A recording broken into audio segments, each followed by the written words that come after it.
Hello my brilliant home buyers and sellers, this is Frayal, your real estate agent, and in today's video we are going to talk about the Greater Toronto Area market update for the month of April. We're going to take a look at the months of inventory, and we also going to do a quick review of the economic factors such as the interest rates, inflation, and the unemployment rate, and at the end I'm going to give you key takeaways from the Federal Housing Budget 2024. So let's get right into it. First, as always, let's take a look at the numbers. We saw in the month of April that sales went down by 5% year over year, but month over month they were actually up by 8.44%. New listings went up by 47.2% year over year, and we saw month over month they also went up by 29.12%. And that's probably because we are now in spring market, and many sellers who were waiting for the spring market to come finally decide to list their homes. Now that definitely gave buyers more options to choose from and created more competition among the sellers. Unfortunate thing is that sales did not keep up with the pace of the new listings, which left many home sellers feeling disappointed but not getting the price they had in their mind for their homes. Because of the surge in new listings in the market, having more inventory but not having enough buyers, because buyers are still right now dealing with the affordability issue, right? Your monthly payments have to make sense, and many buyers are still hoping and waiting for the interest rates to go down, and they're waiting on the sidelines. So we are seeing that not many buyers available in the market right now, and because of that imbalance, we saw that the average home prices did not increase as much.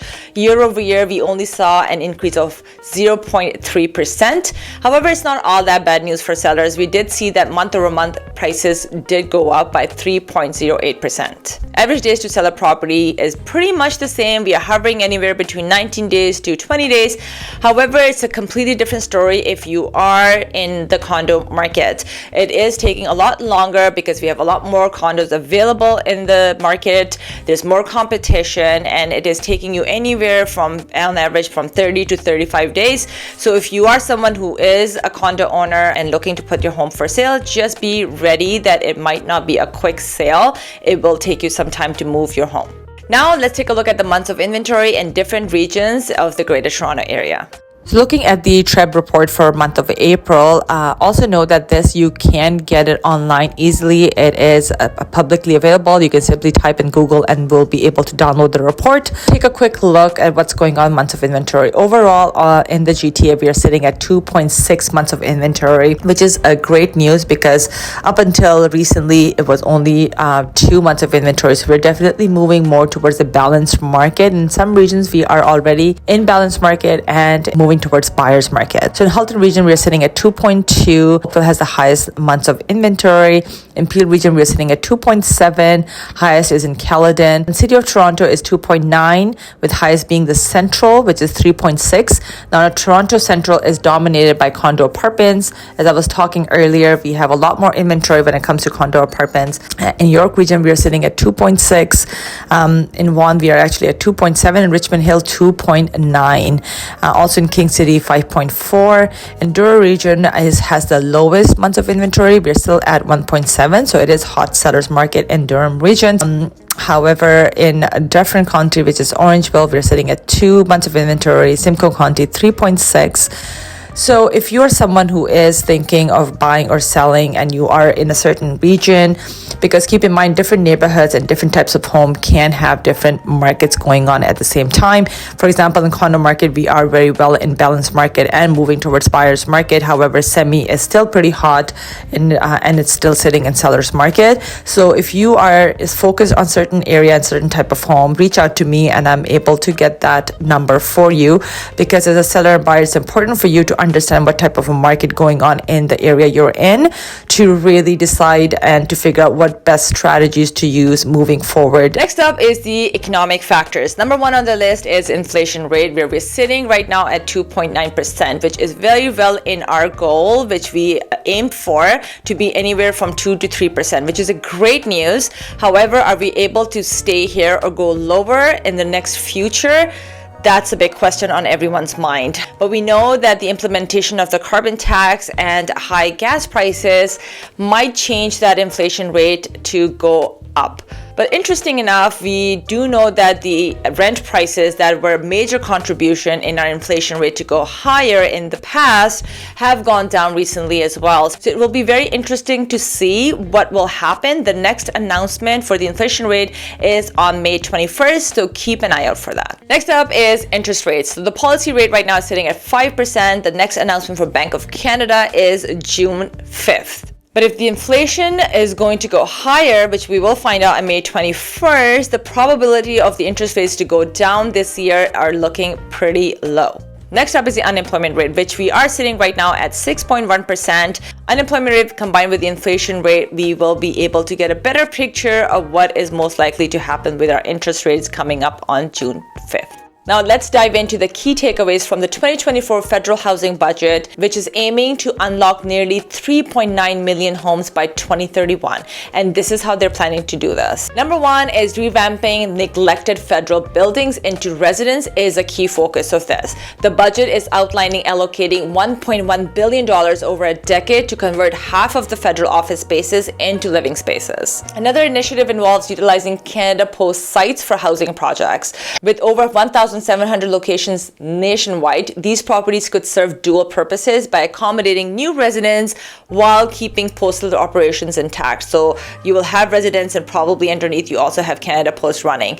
The government is currently evaluating 6 Canada Post sites in Quebec, Alberta, and British Columbia for potential development. Moreover, there is also a plan to reconsider the use of national defense properties. Now, the aim over here to explore opportunities for repurposing land and structures which will serve for both military and civilian needs. Additionally, there's also a significant investment earmarked for apartment construction. So more apartments coming our way. Ottawa is injecting $15 billion into the apartment construction loan program, which aims to facilitate the development of 30,000 new housing units across the country. There's also some help for students outlined in the federal budget. So government has announced plans to revise the formula utilized by the Canada Student Financial Assistance Program, which will be calculating housing expenses as well. They're doing this in order to align more accurately what current housing costs, with more and more students now staying with their parents and unable to move out to go to universities. And this adjustment might help them to provide that financial support for rent. And it is aiming to help around 79,000 students annually. In order to implement this, government is planning to spend around $154.6 million over the span of 5 years. Now, this will gain a lot of attraction, which is increase in taxes on capital gains, which is effective June 25th of this year. So if you're someone who is selling that investment property or stocks and make profit over $250,000, so the tax rate that you will be paying on capital gains is now 66.67%. So the idea over here is to spread the wealth taken from the wealthiest of out there to solve the housing crisis. And the government is claiming that this new tax rate will only affect about 0.1% of the wealthy people.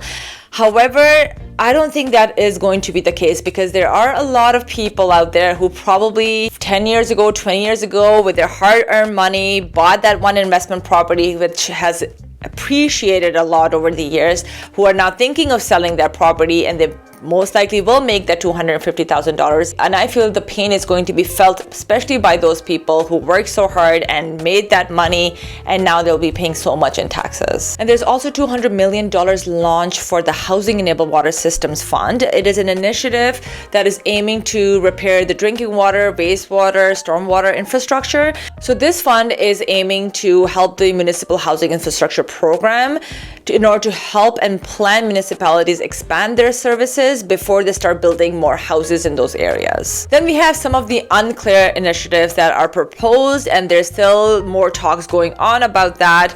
Number one is that Ontario is removing the 8% portion of the HST paid by developers on new purpose building rental housing. Another one is potential tax on residentially zoned vacant land, which is going to be there to push landowners and developers to build homes instead of sitting on the land. So the idea over here is very similar to vacant home tax. Instead of home, it is now land. There you have it. Let me know, what do you think about these key takeaways that I've shared with you so far?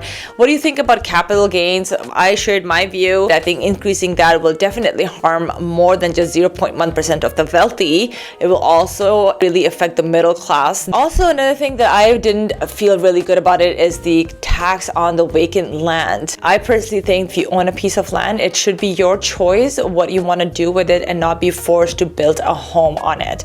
That's my own personal opinion, but let me know what you think in the comments. Until next time, have yourself a wonderful day. This is Freyal signing out.